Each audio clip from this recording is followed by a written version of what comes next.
Bueno, no sé, ya no estamos en comunicación con el arquitecto Nicolás Capodónico. Buenas noches. Buenas noches. Hola, ¿cómo va? Muy bien, muy bien. Bueno, ahí estuvimos adelantando un poquito el tema a la apertura del programa, de esto de las ciudades sustentables, ciudades verdes, ciudades amigables, que hoy es digamos, es casi un leitmotiv, pero todas las ciudades se jactan de que están en esa área del urbanismo.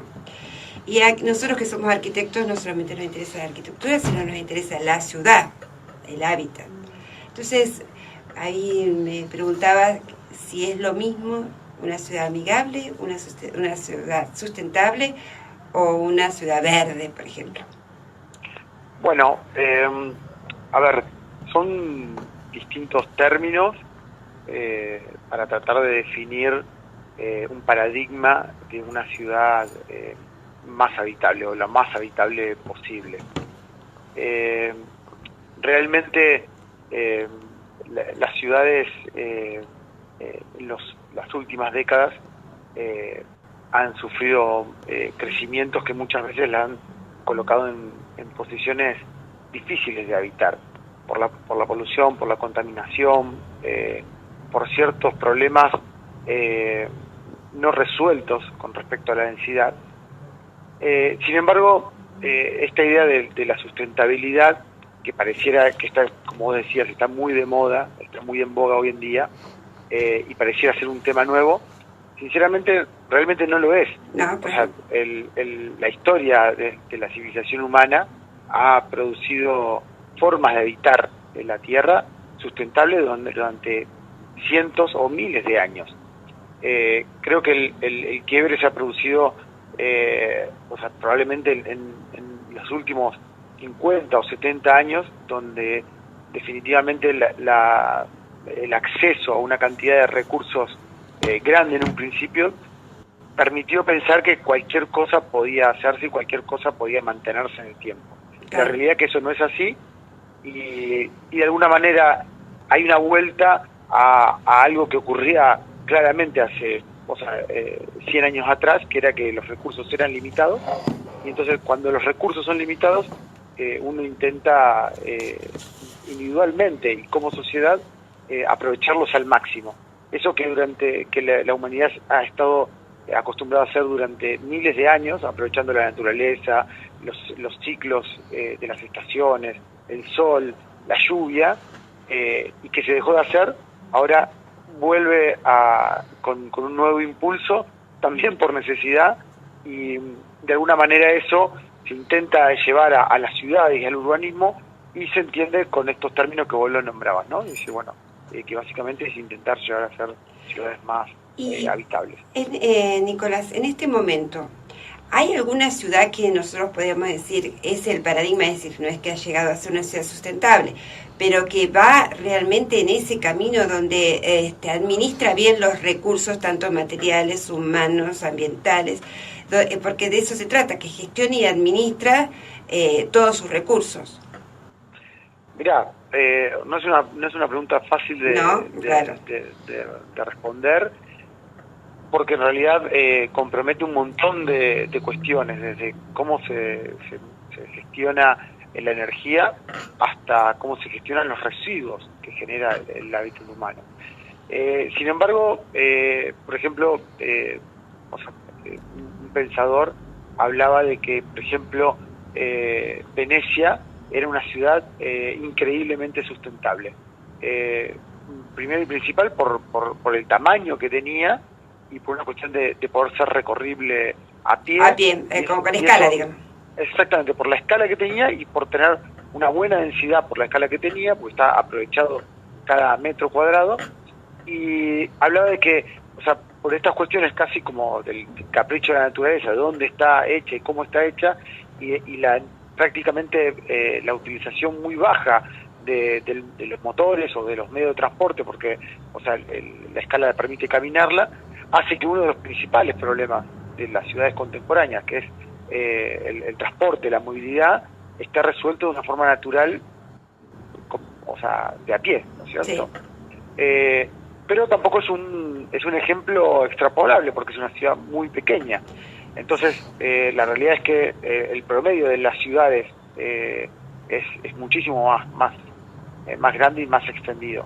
Entonces, el verdadero desafío es empezar a ver, bueno, primero encontrar, digo, cuál es, creo que es una pregunta recurrente, cuál es la escala de ciudad claro que debíamos tener, que puede funcionar mejor para una cierta economía, una cierta cultura, un cierto territorio, ¿no es cierto?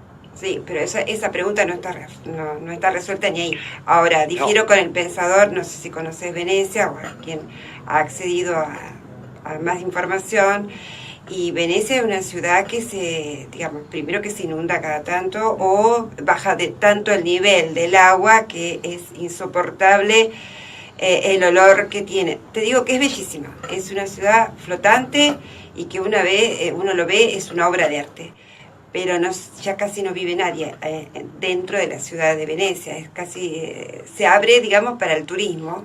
Tanto es así que ahora, por ser una ciudad tan visitada, ponen una cierta cantidad de gente de visitas al mes. Es decir, no pueden ir porque la ciudad no va a resistir la cantidad de gente que la circula a pie. Claro. Bueno, es que en realidad el paradigma es ese, el mayor problema que tiene Venecia y del que se quejan la mayoría de sus habitantes permanentes es del turismo, claro, que es brutal, ¿no? Es como una gentrificación en otro sentido. Me ha tocado, he tenido la suerte de poder estar periodos relativamente largos dando clases en Venecia. ¡Qué bien! En varios años distintos. Y yo te puedo asegurar que hasta el cambio que se te produce cuando uno está ahí viviendo y haciendo el ritmo y empieza a caminar todos los días y camina bastante y sube y baja las escaleras y hace todo eso, realmente el cambio es brutal, uno se empieza hasta a sentir mejor físicamente en lo cotidiano. Claro. Realmente, sí, tiene otros problemas, claro, como vos lo decías, pero en cuanto al habitarlo realmente es un placer.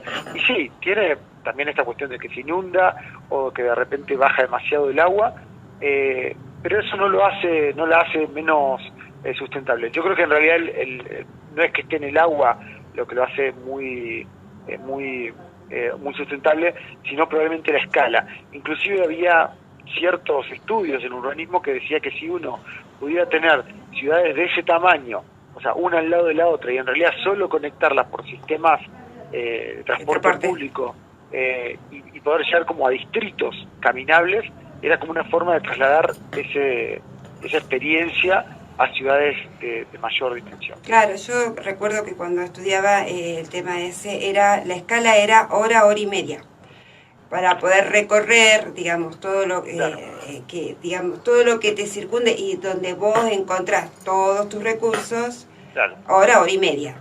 Claro. Esa era, digamos, la escala que se necesitaba. Y que en esa época, yo estaba muchos años atrás, Rosario estaba dentro, mínimo, ya saliéndose, pero estaba dentro de una escala recorrible, digamos, un poco más de 1 hora y media, pero se podía recorrer. Claro. Bueno, Rosario, puntualmente, y ya que abrís el tema de Rosario.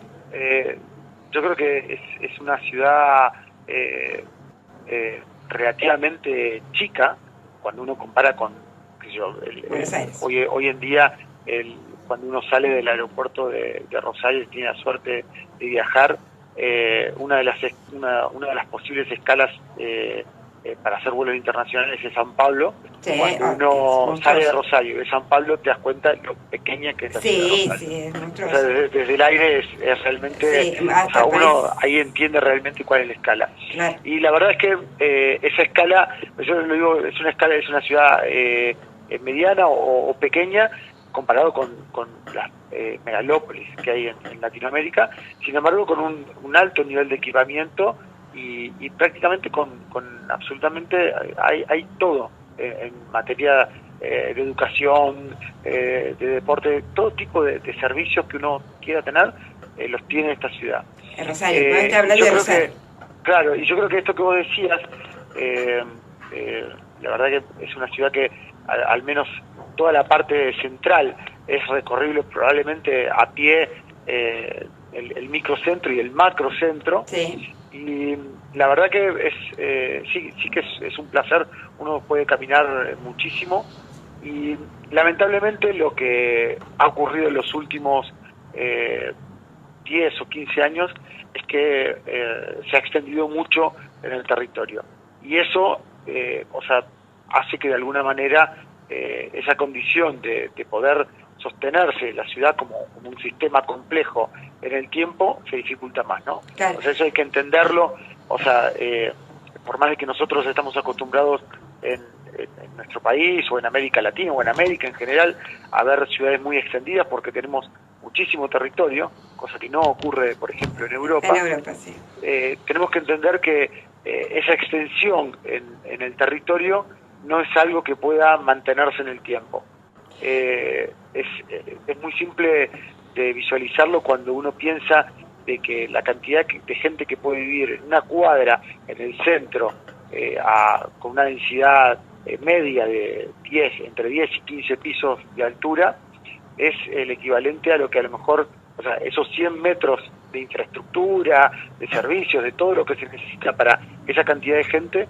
Cuando uno va a la periferia puede ser 1 kilómetro o pueden ser varios kilómetros de esa misma infraestructura. Claro, con el costo de llevarla adelante, de hacer esa infraestructura, y después con el costo de mantenerla también, ¿no? Claro, así que vos fíjate el equilibrio que hay que mantener. Esta tarde hablábamos de que, bueno, que hubo un momento en esta bellísima ciudad que es Rosario, que cada día me amigo más yo con Rosario porque encuentro cosas muy interesantes.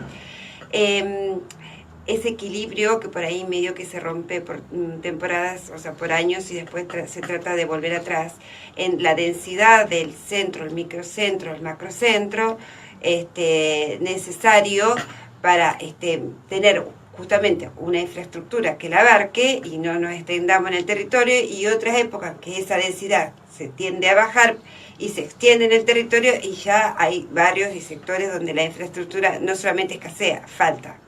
Claro, bueno, esto es bastante evidente. Hubo un periodo hace unos años donde hubo toda una discusión sobre cuál era la densidad que tenía que tener el área central, un área central que históricamente tenía alrededor de entre 10 y 15 pisos. Eso era lo que se construyó durante muchos años, y que después, por una serie de debates que en realidad nunca llegué a entender plenamente cuáles eran los argumentos para bajar esa densidad. En un principio se quería bajar muchísimo. Finalmente la negociación terminó dejando esa densidad en alrededor de 7 pisos de altura. Y en realidad no solo el hecho de bajar la densidad, sino toda la incertidumbre que se generaron en esos años de debate sobre este tema, un debate que en realidad no fue tal porque no fue abierto, y tampoco hubo la voluntad de la parte que tenía que definir sobre esto, básicamente del gobierno municipal. No hubo la voluntad de realmente escuchar a todos los actores, y todos esos años de duda y de incertidumbre sobre qué iba a pasar con el área central fueron años en los cuales se disparó el surgimiento de loteos o de barrios abiertos en la periferia, hasta llegar hasta llegar a la AO12, que es la segunda circunvalación. Sí. Muchos dirán que fue casualidad, que no tuvo nada que ver. Realmente es muy difícil comprobar si tuvo o no que ver el hecho de sí, pero se desarrolló casi paralelamente, digamos. Claro, no se puede asegurar que fue por eso, pero la realidad es que es una coincidencia bastante llamativa. Ajá. Y la realidad es que si uno hoy hace un testeo y ve que había las familias jóvenes que a lo mejor antes podían acceder o vivir en un departamento, en el área central o en el macrocentro, y que optaron por esos loteos abiertos en la periferia de la ciudad, y realmente hoy se comprueba que mucha de esa gente o está volviendo o realmente vive con muchas dificultades, porque se encuentra en lugares donde no tiene transporte público, no tiene cloacas, muchas veces no hay agua potable, o hay redes que todavía no están terminadas, no hay gas. Realmente es muy difícil sostener una vida en esas condiciones, porque básicamente, más allá de las dificultades concretas, es muchísimo más caro. Claro. Muchísimo más caro. Ahora, a medida que vos vas hablando, me acuerdo también de esa discusión, que no sé exactamente si fue al mismo tiempo, porque hubo muchas de estas discusiones a lo largo del tiempo, y que se hablaba del ejemplo de Londres y con los council. Es decir, después de la Segunda Guerra se arman pequeñas ciudades, dormitorios, satélites, que hacían que Londres pudiera recuperarse y pudiera mantener su escala y que todas las necesidades habitacionales se hicieran por fuera, conectadas, pero por fuera de la ciudad casco, y se hicieran pequeños distritos donde la gente fuese nada más que a dormir, cosa que no creo que terminó siendo eso. Y imaginaban en ese momento que Rosario podría ser algo así, pensando en Funes, pensando en Pérez, pensando en Pueblo Ester, cuestión que tampoco fue de esa manera. Es decir, nosotros con Villa Gobernador Garre y Pueblo Ester estamos pegados directamente, hay una calle nomás. Claro. No, el problema es, el primer punto cuando uno hace esas comparaciones es que tiene que tratar de entender cuáles son los contextos, claro, de una ciudad y la otra, y un país y el otro, y básicamente lo que nos vamos a encontrar cuando analizamos cualquier ciudad europea, cualquiera, es que el transporte público que tienen es ideal. Entonces uno puede pensar en una ciudad satélite si está a 25 minutos o a 30 minutos en un tren, que se sube, mientras está en el tren puede estudiar, puede leer, puede descansar, y no es lo que pasa acá. No, acá uno tiene 2 horas de auto con suerte. Entonces, realmente un transporte público deficiente. No existe el transporte público. Claro. Es una deficiencia enorme, no se ha podido subsanar en los últimos 30 años, y en realidad probablemente no se ha podido subsanar porque es un problema muy difícil, y es el problema que tiene casi toda Latinoamérica. No es un problema nuestro, de la ciudad de Rosario exclusivamente. No, claro que no. Porque hay una cuestión en el mundo entero el transporte público está subsidiado, porque se entiende que es una forma de que un montón de otras cosas funcionen. Bueno, como uno bien sabe, es decir, eso acá no funciona. En una ciudad como esta tendríamos que tener otras alternativas de transporte más allá de los colectivos. Cualquier ciudad europea, vos decías Londres, pero busquemos alguna ciudad europea que tenga o la mancha urbana de Rosario, como por ejemplo Barcelona tiene la mancha urbana de Rosario, pero el doble o un poco más del doble de habitantes. Claro. Y comparar la red de transporte. Sí, claro. No, o buscar una ciudad más chica, de 1,5 millones de habitantes, con una mancha urbana muchísimo más chica en Europa, y también vas a ver que tiene muchísimo mejores y muchísimas más alternativas de transporte público. Entonces, pensar la ciudad también es sumamente importante pensarla en su conjunto, y aparte de un equilibrio casi inestable. Sí. Vos fíjate que ya estamos hablando de densidades, estamos hablando de infraestructura, de casi equipamiento humano, que también es el transporte, es la escuela, es el centro de salud, y las redes comunicacionales, es decir, cómo llego, cómo accedo a ese lugar de hábitat y cómo también me transporta al trabajo, es decir, hay toda una conexión. Y hay otro elemento más que no está quedando ahí, pero que medio mencionamos, es la cuestión de energía, ¿no es cierto? Cuando uno habla de ciudades sustentables también dice, bueno, la ciudad se puede ahorrar energía en su tipo de construcción, el tipo de materiales que utiliza. Bueno, en eso estamos realmente avanzando, Nicolás. Bueno, es como todo, ¿no?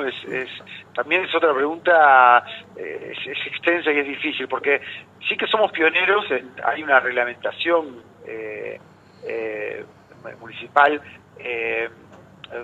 que habla de la hidrotermia y que nos ponen parámetros para cumplir con las nuevas edificaciones, que son los parámetros más elevados en condiciones desde el punto de vista de ahorro energético de todo el país. Y esto podría ser, uno lo puede interpretar como algo muy positivo, ¿no? Que uno va a la vanguardia de en este tema.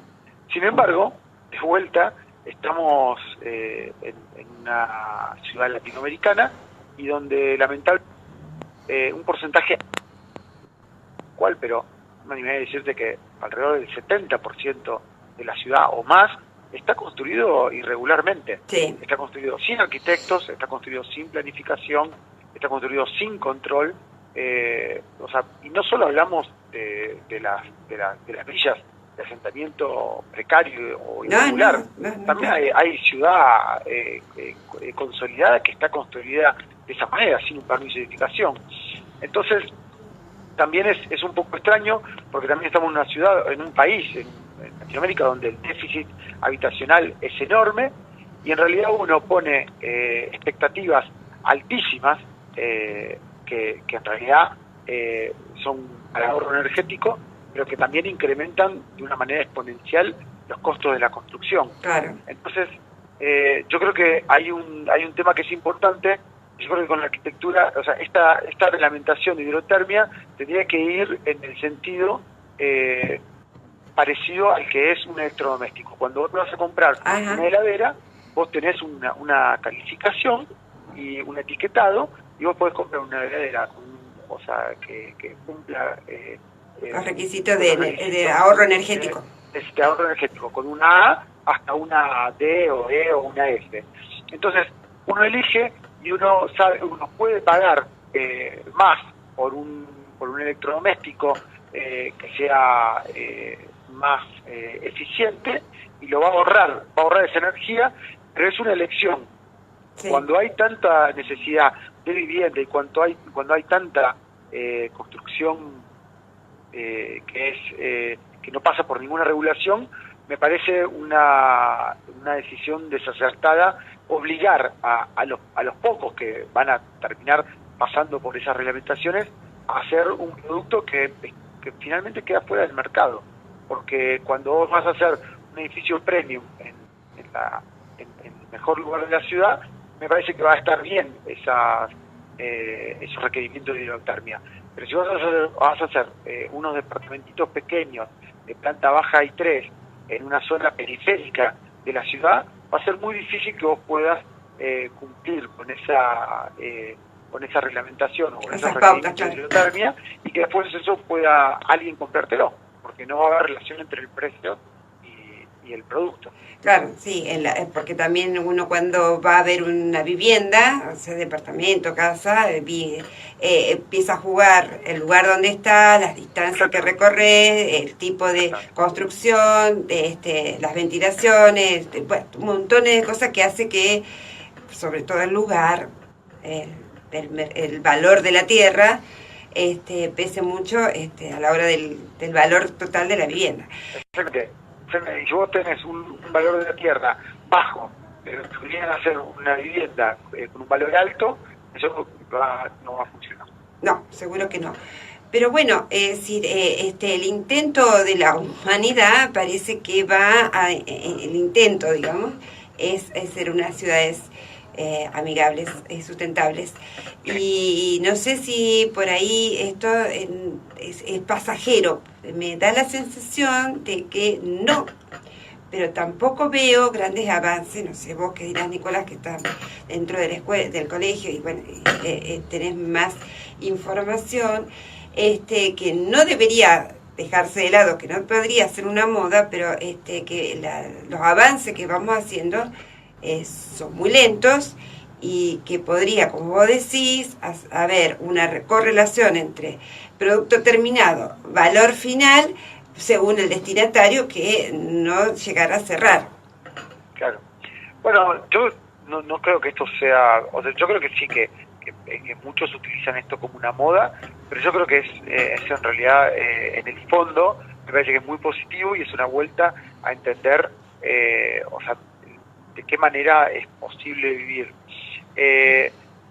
Yo creo que también hay algo que no se ha vuelto tanto, que es entender que también se pueden hacer edificios o construcciones muy sustentables, o se puede ahorrar muchísima energía con cosas que no salen dinero. Es decir, pues, a ver, por ejemplo, para explicarlo inclusive a alguien que eventualmente no sepa nada de arquitectura, digo, hay como mucha publicidad sobre ciertas cuestiones que tienen que ver con la sustentabilidad, por ejemplo, las ventanas con ruptura de puente térmico, con vidrios dobles y hasta triples, y en realidad es decir, están muy vinculados con la idea esta de edificios eficientes, pero en realidad, es decir, hacer una ventana y colocarla bien orientada a una orientación adecuada y bien protegida de los rayos solares, claro. o sea, una ventana bien adecuada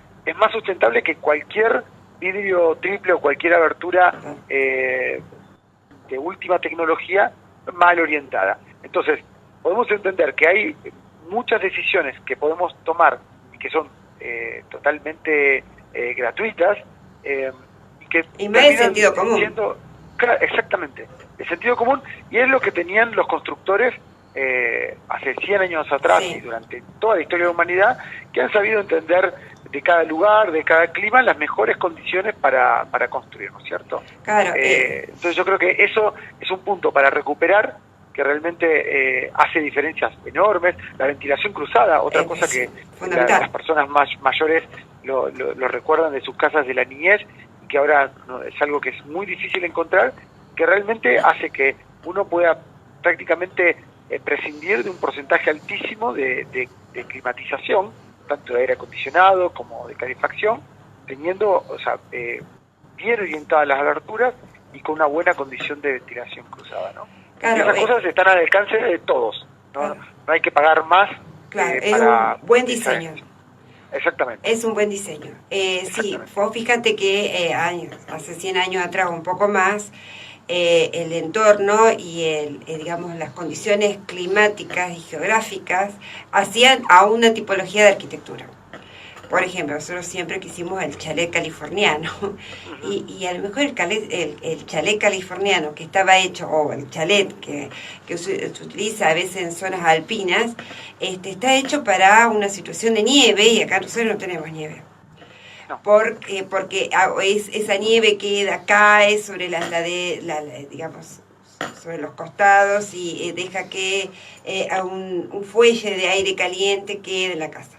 Nosotros teníamos una tipología que era la casa de un techo alto. Claro. Que eso obviamente desapareció. Bueno, también eso es parte del mercado y del aprovechamiento. Hay cosas que pueden retomarse, otras que no. Sin embargo, yo creo que en realidad, no veo que haya problemas ni con las modas. Me parece que, estuvieron muy de moda los chalés durante un par de décadas. Ahora está de moda, es más común ver casas que la gente da por llamarlas como más modernas, pero en realidad, es decir, el sentido común, como vos lo decías antes, se le puede aplicar a cualquier tipología o tipo de arquitectura. Entonces, creo que, la arquitectura con sentido común y bien pensada no es solo de un estilo o de otro. Y me parece que hay muchos recursos para pensar las mejores posibilidades de hacer arquitectura o espacios habitables, más allá de la forma, de los materiales o del diseño, que pueden ser muchos hoy en día, y siempre y cuando no nos olvidemos que hay cosas que son datos, ¿no? Es decir, la latitud en la cual nos encontramos, el tipo de clima, la incidencia solar que en esta ciudad es alta, importante. Y es alta, y con el cambio yo creo que los veranos se están extendiendo, los inviernos se hacen más suaves y más cortos.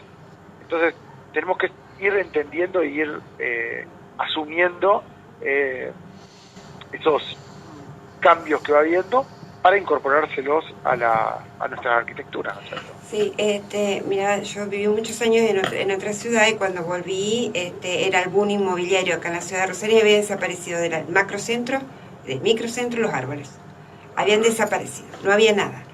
Y era un calor insoportable, en pleno verano no se podía ni pisar el pavimento que uno quedaba pegado. Ahora han vuelto los árboles a la ciudad y eso ha ayudado un poco más a soportar el clima, sobre todo cuando uno camina por la calle.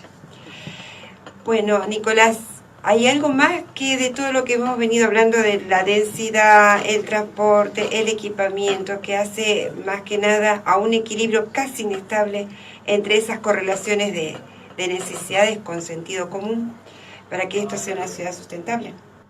No, bueno, yo creo que en realidad creo que lo que es importante es tratar de salir un poco del eslogan, que muchas veces hay muchos intereses que utilizan los eslogan para vender ciertas cosas, y creo que en realidad hay que tratar de volver a pensar los problemas. Cada problema, los arquitectos, pero también los usuarios, ¿no? Es decir, cada problema que nos toca afrontar, volverlo a pensar y a entender de dónde vienen las problemáticas y cuáles son las posibles soluciones. Me parece que lo que no hay que hacer es caer en adoptar las soluciones mágicas que muchas veces se quieren imponer ahí sí por moda, y que básicamente lo que nos hacen es dejar de pensar en los problemas que tenemos, ¿no? Claro. Así que creo que lo que sí tenemos que hacer todos, arquitectos, usuarios, o sea, todos los habitantes de una ciudad, es cada uno desde su lugar tratar de pensar en los problemas y resolverlos de la mejor manera posible, ¿no? Yo creo que ese es, si cada uno pensara y resolviera los problemas que le atañen a uno y a la ciudad de una manera sostenible, creo que entre todos podríamos hacer una mejor ciudad. Bueno, yo agradezco mucho tu participación, es un placer. Esta tarde hablamos un rato y me pareció sumamente interesante. Y bueno, en algún momento volverás, esperemos que puedas venir directamente a charlar acá al estudio. Y bueno, y nos mantenemos en contacto, como siempre el colegio aporta muchas ideas y mucha claridad sobre asuntos que a lo mejor uno venía pensando pero no sabía exactamente de qué se trataba. Bueno, te agradezco muchísimo la invitación y seguramente en algún momento estaré compartiendo ahí con ustedes en el estudio. Bueno, gracias. Buenas noches. Muchísimas gracias. Buenas noches.